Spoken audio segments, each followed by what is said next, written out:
firmes en la fe. Mucha gente no logra firmeza en la fe, y por eso no están en las iglesias. Por eso muchos están fuera del cristianismo.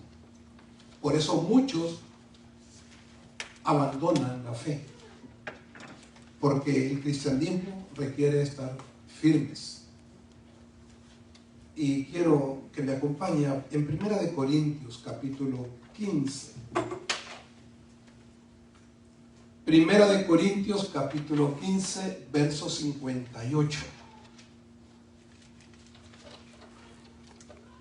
El apóstol Pablo le escribe a esta iglesia en Corinto, y en esa primera carta le dice, en el verso 58, así que, hermanos míos, amados, estad firmes y constantes, creciendo en la obra del Señor. ¿Cuándo? Siempre, sabiendo que vuestro trabajo en el Señor no es en vano.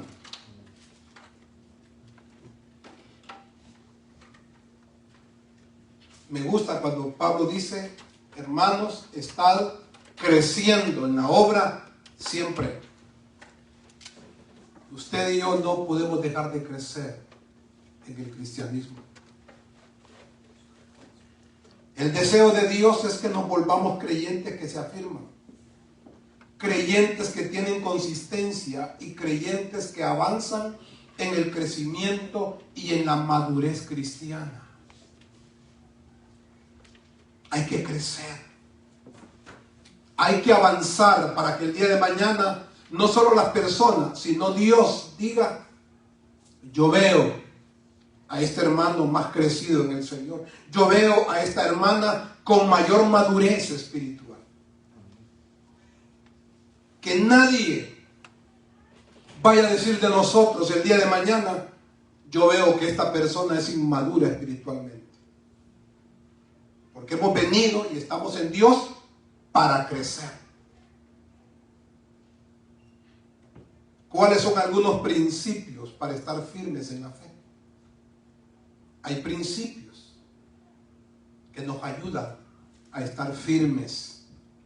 Y le quiero compartir 3 de ellos. Pero antes le comparto un versículo bíblico en el cual vamos a ir extrayendo esos principios. Vamos a ir entresacando de ese pasaje bíblico cada uno de los 3 principios que nos sirven, que nos ayudan a estar firmes en la fe cristiana. Y está en Primera de Pedro, capítulo 5, versículos 5 al 11. También es una carta de Primera de Pedro, en el capítulo 5 y en el verso 5 dice, igualmente jóvenes, estad sujetos a los ancianos, pero como no le habla solo a los jóvenes, dice, y todos, ahí me incluyo yo, y ahí se incluye usted, y todos sumisos unos a otros, revestidos de humildad, porque Dios resiste a los soberbios y da gracia a los humildes. Humillaos pues bajo la poderosa mano de Dios, para que Él os exalte cuando fuere tiempo, echando toda vuestra ansiedad sobre Él, porque Él tiene cuidado de vosotros. Sed sobrios y velad, porque vuestro adversario el diablo, como león rugiente, anda alrededor buscando a quien devorar, al cual resistid firmes en la fe, sabiendo que los mismos padecimientos se van cumpliendo en vuestros hermanos en todo el mundo. Y el versículo 10 dice, mas el Dios de toda gracia, que nos llamó a su gloria eterna en Jesucristo, después de que hayáis padecido un poco de tiempo, Él mismo os perfeccione, os afirme, fortalezca y establezca. ¿Cuáles son esos principios que nos ayudan a estar firmes en Dios? Primero de ellos, Sometámonos bajo la mano de Dios. Ese es el principio número 1. Aprendamos a someternos bajo la mano de Dios. Lo dice en el verso 6. En ese verso 6 dice: humillaos pues bajo la poderosa mano de Dios, para que Él os exalte cuando fuere tiempo. No podemos esperar que Dios nos exalte si nosotros no aprendemos a humillarnos delante del Señor. Hay que someternos bajo la mano de Dios. Humillar, dice ahí, porque dice humillaos. Y esa palabra humillar significa, amados hermanos, doblegarse.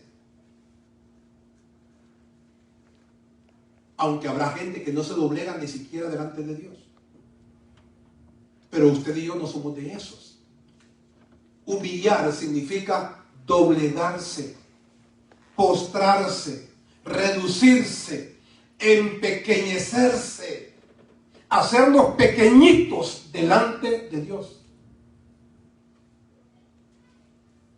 Es lo opuesto a exaltarse, a encumbrarse o a estar en alto. Es todo lo opuesto. Humillarse no tiene que ver con levantarse como que soy el mejor, como que a mí nadie me dice nada, como que a mí nadie me toca, como que conmigo nadie se mete. Si conmigo nadie se mete, pues ni Dios se va a meter conmigo, me va a dejar sin cobertura. Someterse a Dios es dejar que Él cumpla su propósito en nosotros, renunciando a vivir bajo nuestra voluntad. Eso es someterse a Dios. Ahí está en la pantalla. Dejar que Él cumpla su propósito en nosotros, renunciando a vivir bajo nuestra voluntad. Someterse, hermanos, es doblegar nuestros pensamientos y nuestro orgullo, permitiendo que Dios ponga su mano. ¿Para qué? Para protegernos, para enseñarnos, para bendecirnos, pero también para disciplinarnos. Porque generalmente estamos acostumbrados a hablar de un Dios que bendice, de un Dios que cuida, de un Dios que ama, de un Dios que nos aprecia, y es correcto hacerlo, pero también ese mismo Dios nos disciplina. Y van pasando muchas veces situaciones en la vida de las personas, de los líderes, de los pastores, y no quieren reconocer que es Dios que lo está disciplinando.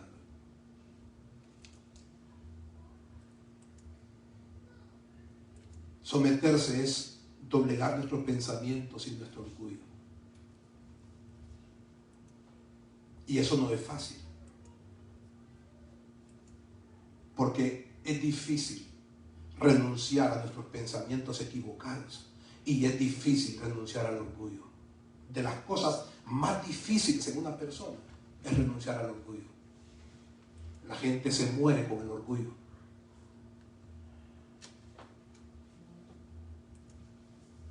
La pregunta es: ¿dejas que tu Dios te guíe y te diga qué debes hacer o no debes hacer en la vida?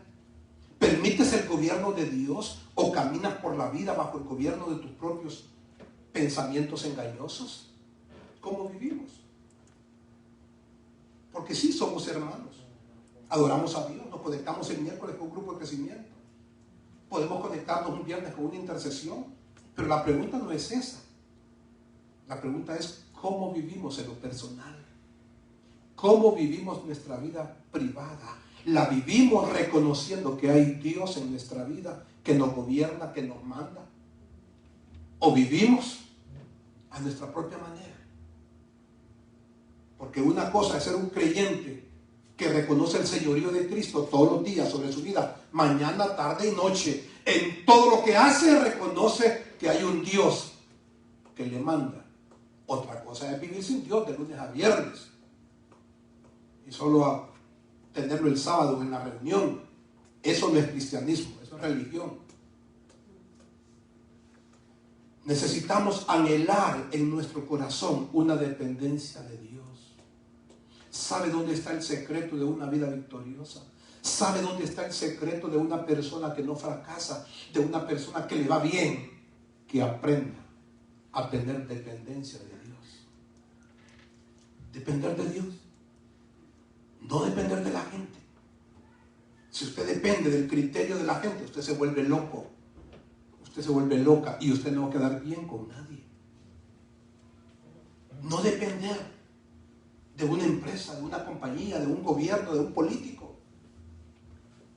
No, una dependencia absoluta en Dios. Ahí está el secreto. Cuando no queremos tomar en cuenta a Dios, estamos corriendo el riesgo de caer espiritualmente y terminar abandonando la vida cristiana. Así le ha pasado a muchos. Usted los conoce. Yo conozco demasiada gente que al no querer tomar en cuenta a Dios, corrieron el riesgo de caer espiritualmente y abandonaron la fe cristiana. Porque entre más nos sometemos y dependemos de Dios, mayor fortaleza y mayor firmeza espiritual tendremos. Si queremos que Dios nos exalte y que Dios nos dé su bendición el día de mañana, tenemos que someternos y tenemos que humillarnos ahora, hoy. Si queremos que Dios nos humille el día de mañana, entonces exaltémonos y apartémonos de su mano hoy. Porque la palabra siempre se va a cumplir en usted. La palabra siempre se va a cumplir en mi propia vida. Y la palabra dice que Dios humilla al que se exalta y Dios exalta al que se humilla. Yo prefiero humillarme delante de Dios.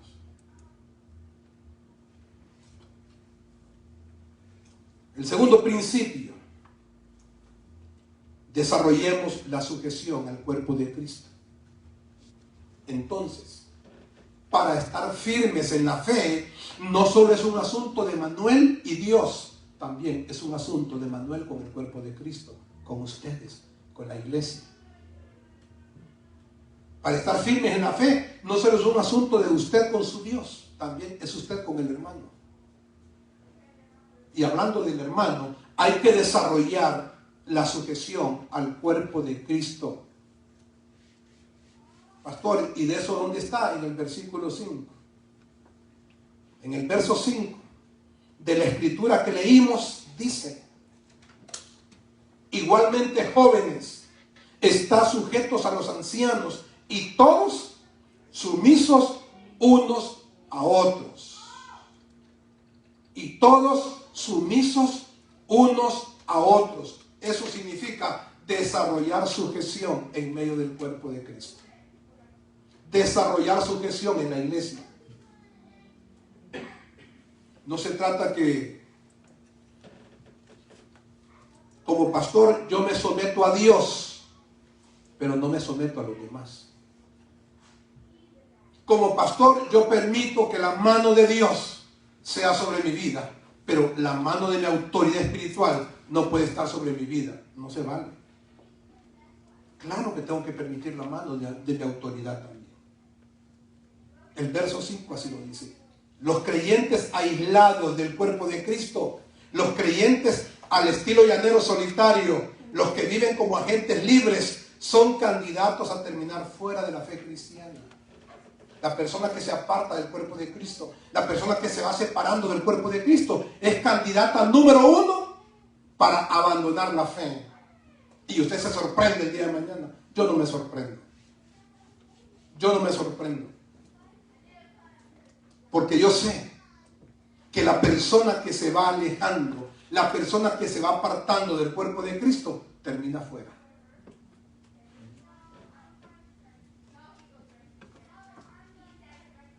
Tenemos que vivir un cristianismo unido al cuerpo de Cristo.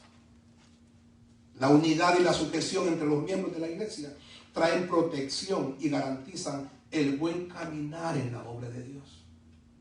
Hay protección. Yo me siento protegido en medio del cuerpo de Cristo.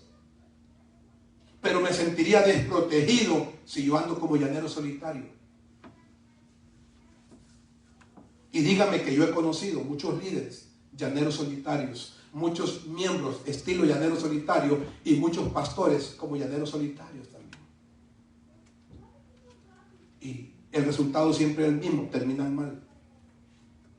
Terminan mal porque si un dedo de la mano, el dedo pulgar decide apartarse del resto, por lo que no le gusta a este porque es muy delgado, muy chiquito, porque no le gusta el de en medio porque es muy altote, entonces él decide apartarse del cuerpo, va a terminar mal. Él funciona bien porque está pegado a los demás, pero si se separa, funciona mal, solo no puede. Así son las personas. Cuando un creyente considera que puede perseverar alejándose del cuerpo de Cristo, está conduciendo una idea o un pensamiento que viene del Averno. En otras palabras, ese pensamiento viene del mismo infierno, cuyo creador de ese criterio es Satanás. Estar solo, decir, no, yo puedo solo, yo no ocupo del resto de pastores, yo no ocupo termino mal. Porque sí ocupo de Dios, sí ocupo de los pastores, sí ocupo del cuerpo de Cristo también. Cuando queremos vivir aislados, estamos siendo instrumentos del propósito del enemigo y no estamos siendo instrumentos del propósito de Dios. Como cristianos debemos aprender a vivir, hermanos, en una interdependencia, en cobertura y bajo autoridad de otros también. Así se tiene que vivir el cristianismo, en una interdependencia, en una cobertura y bajo autoridad de otros. Así vivimos. Los pastores así vivimos. ¿Sabe cómo vivimos? Damos cuenta.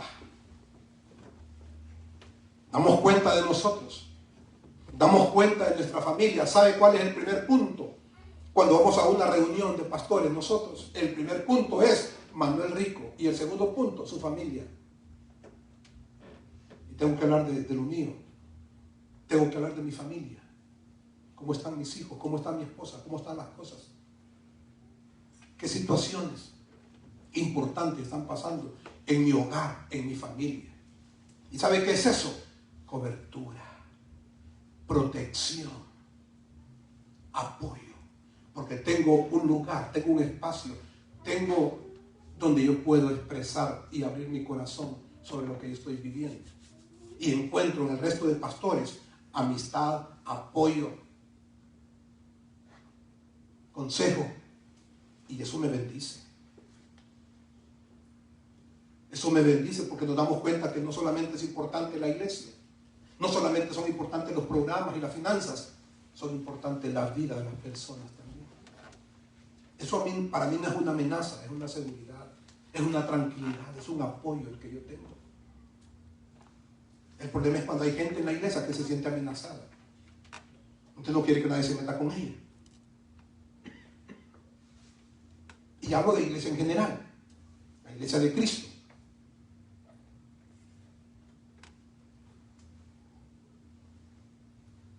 Existen creyentes seguramente que les cuesta reconocer la autoridad que Dios ha delegado en la vida de otros.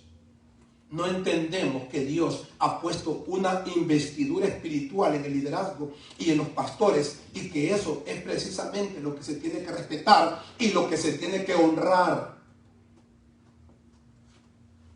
Yo nunca tuve problemas para eso desde que me convertí.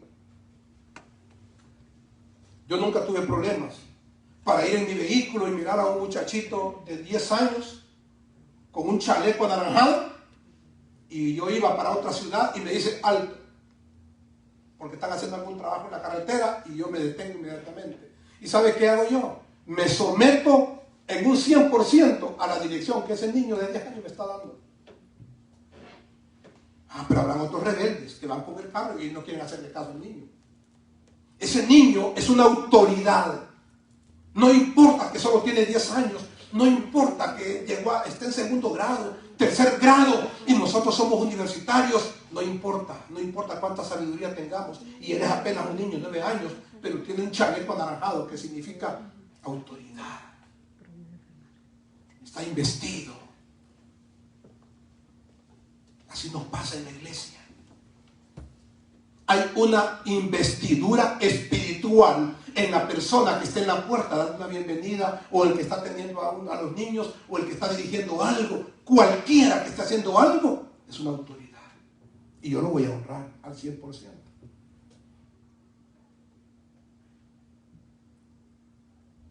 Muchos reconocen la autoridad que Dios ha delegado en la iglesia, pero no la quieren honrar. Satanás siempre buscará que no nos sometamos a Dios ni a las personas que Él ha puesto como autoridades. Siempre el diablo va a tratar de que yo tenga problemas para someterme a mis autoridades. Porque en el momento que yo tengo problemas para someterme a mis autoridades, desde ese momento estoy rompiendo una brecha y estoy caminando por un sendero peligroso de la rebeldía, del no escuchar, del no obedecer, de irme apartando, de irme alejando, y al final va a terminar mal. Todo ministro de Dios que le cuesta reconocer la autoridad espiritual termina mal, termina separado. Si el enemigo logra que vivamos con rebeldía en nuestro corazón, aunque le sirvamos a Dios, Satanás habrá cumplido su propósito en nosotros. Se lo repito, si el enemigo logra que vivamos con rebeldía en nuestro corazón, aunque le sirvamos a Dios, Satanás habrá cumplido su propósito en mi vida y en la vida suya. Ese es el propósito del diablo siempre. Que usted no haga caso, que usted no honre, que usted no reconozca la autoridad. Siempre el enemigo va a estar enfocado en eso. ¿En qué momento logra que yo me ponga en rebeldía con la autoridad? Entonces mi fe ya no va a estar firme. Mi fe cristiana se va a estar tambaleando. Y en tercer lugar, terminamos con el principio número 3. Resistamos la obra destructiva del diablo. ¿Cómo mantenerme en la fe? Hemos dicho en primer lugar que tenemos que someternos bajo la poderosa mano de Dios. En segundo lugar, que tenemos que estar apegados y someternos al cuerpo de Cristo. Primero hablamos de Dios. En segundo lugar hablamos de las personas, de los miembros de la iglesia. Y en tercer lugar hablamos del enemigo. Porque en la vida cristiana no podemos ignorar al diablo. No podemos ignorar al enemigo. Y ese principio es: resistamos la obra destructiva del diablo. Y como todo principio, todo pensamiento que aquí compartimos tiene una base bíblica, para que nadie diga que uno se la inventa, está en Primera de Pedro, en el verso 8 y 9, donde hemos estado leyendo. Dice el verso 8: sed sobrios y velad, porque vuestro adversario, el diablo, como león rugiente, anda alrededor buscando a quien devorar, al cual resistid firmes en la fe, sabiendo que los mismos padecimientos se van cumpliendo en vuestros hermanos en todo el mundo. Vuestro adversario, el diablo. El único adversario, el único enemigo que un creyente puede tener solo es el diablo. Un líder no es adversario suyo.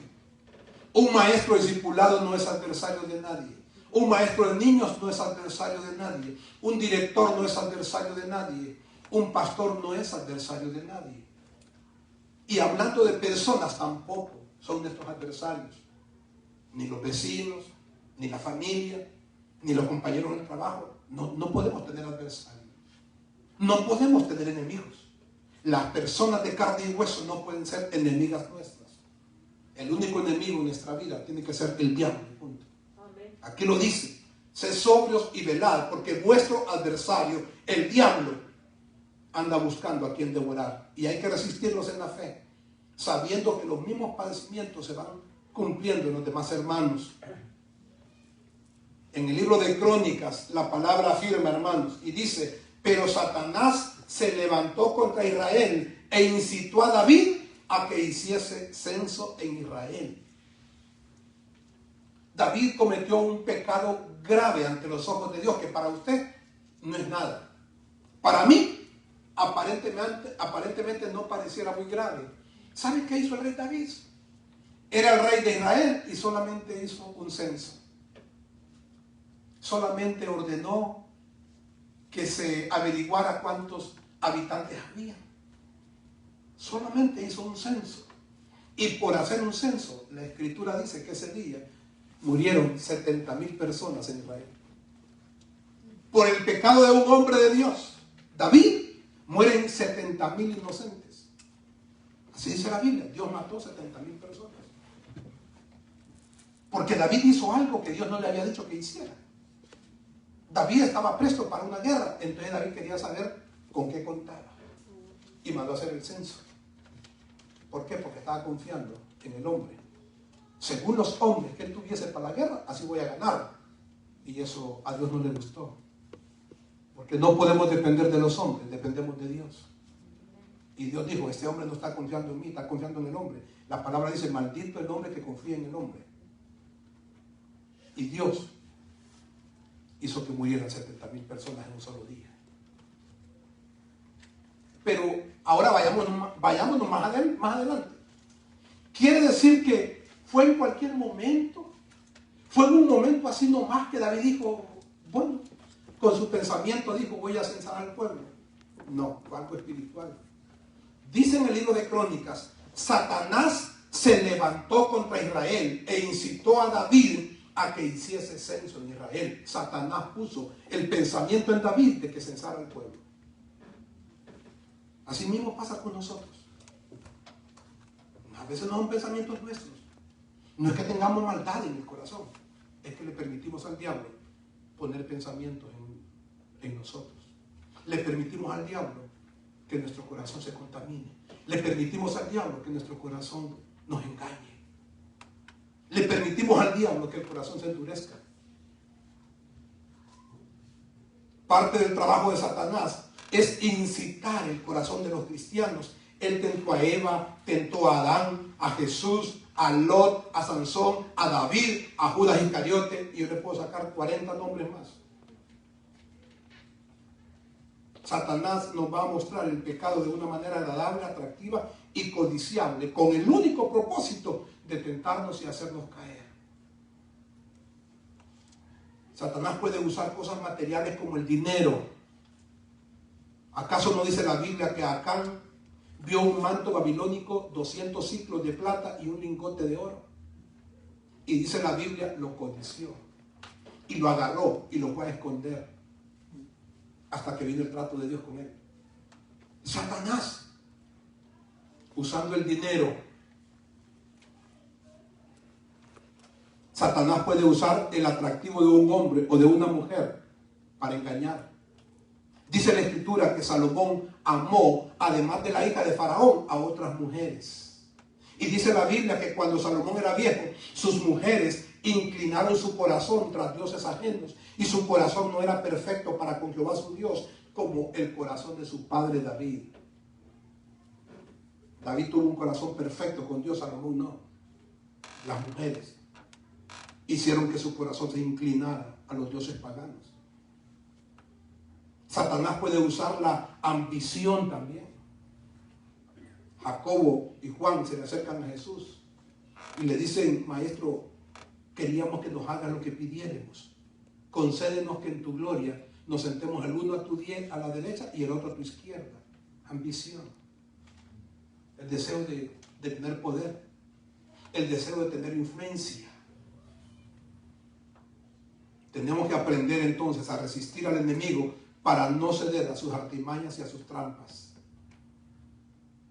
Le pongo otros ejemplos bien interesantes. Cuando Abraham venía de ganar una guerra, le entregó sus diezmos al sacerdote Melquisedec.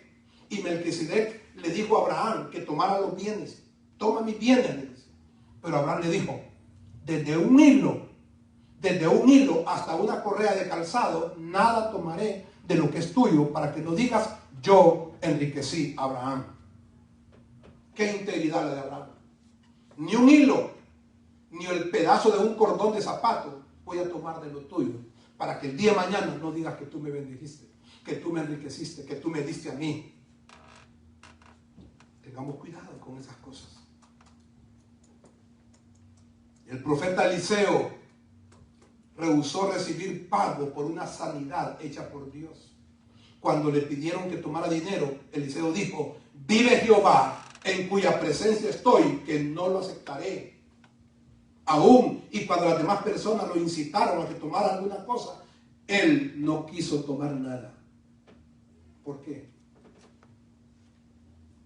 Si era algo que Dios había hecho, era un milagro que Dios había hecho. Pero muchos lo agarran. Y un líder y un ministro de Dios no lo puede agarrar. ¿Por qué? Porque no se vende. El milagro no se vende. La palabra lo dice, dice la Biblia. Compra la verdad y no la vendas. Yo tomo la verdad de Dios, la acepto, pero no se puede vender. Daniel rehusó tomar vino y en su corazón propuso no contaminarse con la porción de la comida del rey. Jesucristo rehusó el honor mundano de Satanás y la fama de las personas. Satanás le ofreció eso a Jesús, pero él renunció. El apóstol Pedro rehusó el soborno cuando le ofrecieron dinero por los dones que Dios les había dado a él. Y cuando le dijeron a Pedro, te vamos a dar dinero para que tú nos des eso, le dijo Pedro, tu dinero perezca contigo, le dijo a la gente. Así. Primero porque no tenía interés en el dinero. Y en segundo lugar porque sabía que era una artimaña del enemigo. Amén, hermanos. Amén. Así que ya conocemos 3 principios para mantenernos firmes en la fe cristiana. Primero de ellos, sometámonos bajo la mano de Dios. El que se somete bajo la mano de Dios le va bien. El que no se someta, tarde o temprano le va a ir mal. En segundo lugar, sometámonos al cuerpo de Cristo. Estemos sujetos al cuerpo de Cristo. Así como la cabeza, los brazos, las manos, las piernas, los brazos, todo nuestra parte del cuerpo está sometido al cuerpo. No se aleja, no se despega, no se rechazan. Un dedo con el otro no se rechazan. Y en tercer lugar, tengamos cuidado con las artimañas del diablo. Resistamos al enemigo. Cualquier cosa que usted sienta que es del diablo, que no viene de Dios, mire, Jesús dijo, el que no es conmigo, contra mí es.